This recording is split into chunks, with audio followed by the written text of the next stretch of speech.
सदियों से चला आ रहा है कि स्त्रियां पुरुषों की एक दासी के समान रहती हैं और शादी एक ऐसा बंधन है, एक ऐसा जाल है जिसमें फंसकर वो अपना ओरिजिनल आइडेंटिटी ही भूल जाती है कि वो वास्तव में कैसी है। उनका रहन सहन, खान पान, यहाँ तक कि कपड़े, पसंद नापसंद, सब कुछ एक शादी के बंधन में फंसकर ससुराल के अकॉर्डिंग हो जाता है। और शादी के बाद ये जो चेंज आता है एक लड़की की लाइफ में, ये इतना मधुर, इतना खूबसूरत, इतनी रीति रिवाजों के साथ पेश किया जाता है उसकी लाइफ में कि वो धीरे धीरे खुद ही इसमें ढल जाती है और इसको फील करने लगती है और अपनी पूरी लाइफ इसको समर्पित कर देती है।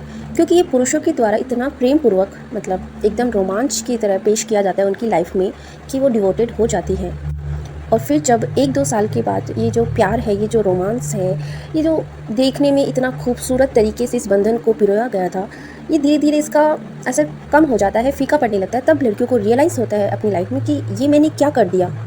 लेकिन तब तक वो 1 या 2 बच्चों की माँ बन चुकी होती है और उनके पास और कोई ऑप्शन बचा हुआ नहीं होता।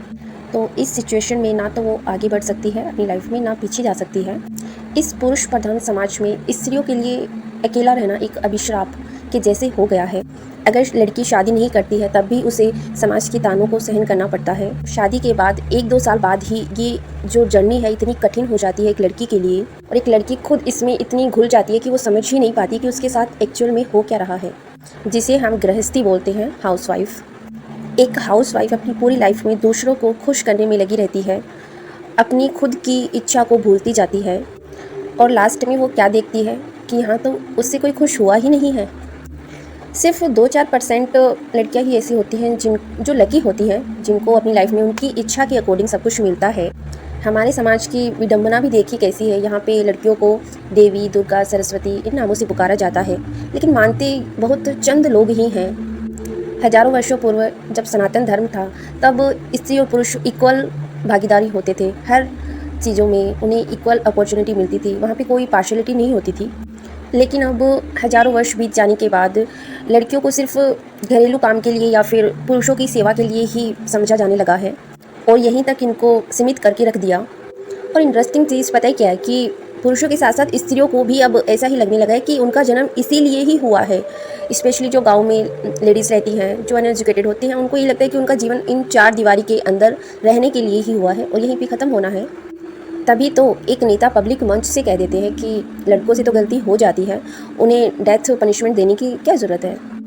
एक रिटायर्ड जज ने तो यहाँ तक भी कहा है महिलाओं के लिए कि सेक्स तो मर्दों की एक सामान्य इच्छा है। कहा जाता है कि खाने के बाद तो अगली ज़रूरत सेक्स ही होती है। आगे उन्होंने कहा कि भारत जैसे रूढ़िवादी देश में सेक्स तो शादी के बाद ही किया जाता है, लेकिन अब बेरोज़गारी इतनी बढ़ी हुई है तो बड़ी संख्या में युवाओं की शादी नहीं हो सकती, तो कोई भी लड़की बेरोज़गार से शादी नहीं करेगी, ऐसा उन्होंने कहा। तो ऐसा कमेंट उनकी मानसिक स्थिति को ही दर्शाता है और आगे चलकर यही फिर अपराध का रूप ले लेते हैं।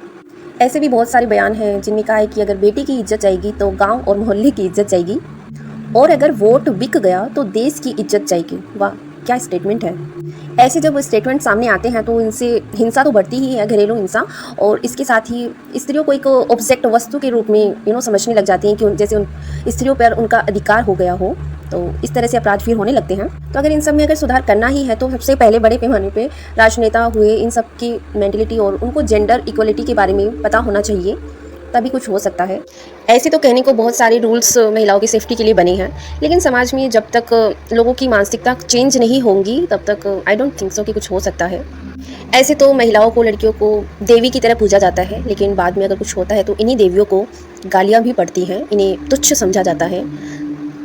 ऐसे भी कहा गया है कि महिलाओं की दुश्मन महिलाएं ही होती हैं शायद, क्योंकि ये शुरुआत घर से ही शुरू होती है, जहाँ पे लड़कियों को रोक टोक और किस तरह से रहना सहना है ये सिखाने लगते हैं, और जबकि लड़कों को फुल फ्रीडम मिलती है। तो शुरुआत कहीं ना कहीं घर से ही होती है, फिर आसपास गली मोहल्ले से उन लड़कियों को यह सब सुनने को मिलता है, तो धीरे धीरे उनकी मेंटलिटी वैसे ही बनती जाती है। तो वो ऊँचे सपने देख भी नहीं सकती क्योंकि समाज उन्हें देखने की अनुमति भी नहीं देता। पंडित जवाहरलाल नेहरू ने कहा है कि महिलाओं को जगाने के लिए, समाज को जगाने के लिए पहले महिलाओं को जगाना जरूरी है। आगे उन्होंने कहा कि एक बार जब वो अपना कदम आगे बढ़ा लेती हैं तो परिवार आगे बढ़ता है, गांव आगे बढ़ता है और राष्ट्र विकास की ओर उन्मुख होता है। तो महिलाओं को सशक्त बनाने के लिए, उनके अधिकारों को देने के लिए सबसे पहले जो ये राक्षसी सोच वाले लोग हैं उनको मारना जरूरी है, जो दहेज, हिंसा, भ्रूण हत्या, बलात्कार, वेश्यावृत्ति, मानव तस्करी, इन सब चीज़ों में इन्वॉल्व होते हैं। जब एक स्त्री ने अपने पिता से प्यार किया तो उसे एक आदर्श बेटी कहा, अपने भाई से प्यार किया तो इसे प्यारी बहना कहा, पति से प्यार करने पे संस्कारी बहू कहा, बेटे से प्यार करने पर ममता की मूरत कहा गया। लेकिन जब एक स्त्री ने एक पुरुष से प्रेम किया तो उसे चरित्रहीन कहा गया। एक स्त्री के लिए पुरुष सिर्फ एक पिता, भाई, बेटा ही हो सकता है। क्या एक पुरुष और स्त्री दोस्त नहीं हो सकते? इसके लिए उसे चरित्रहीन ही समझा जाता है।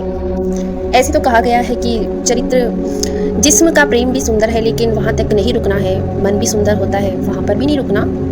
आत्मा भी सुंदर होती है लेकिन हमें तो परमात्मा तक जाना है, तभी हमारी सारी बंदिशें, जंजीरें टूटेंगी। तो आपको क्या लगता है, आपकी इस बारे में क्या राय है कि महिलाओं की लाइफ के बारे में, कि उनके साथ क्या हो रहा है, या फिर वो खुद इस बारे में फील कर पा रही है या नहीं, या सच में रियल में उनके साथ ऐसा कुछ हो रहा है जिसे हमें बताना चाहिए? शादी किसी टाइम पे बहुत ही पवित्र रिश्ता हुआ करता था लेकिन आज